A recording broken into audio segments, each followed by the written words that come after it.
हमारी सबसे बड़ी बदकिस्मती ये है कि हमें अपनों से बदबू नहीं आती, दूसरों से आती है।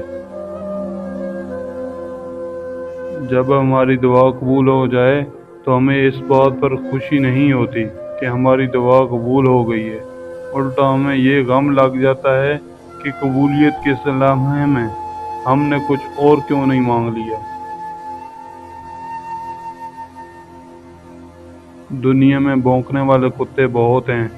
जीना चाहते हैं तो उनकी आवाज़ ना सुनकर सहायता पैदा करें। रुकावटें उन लोगों के हिस्सों में आती हैं जिनको यकीन होता है कि वो मंजिल तक पहुंच जाएंगे। यहाँ दुश्मन से ज़्यादा मुहाफिज से खतरा है, बीमारी से ज़्यादा तबीयत से खतरा है, मुजरम से ज़्यादा मुसीबत से खतरा है।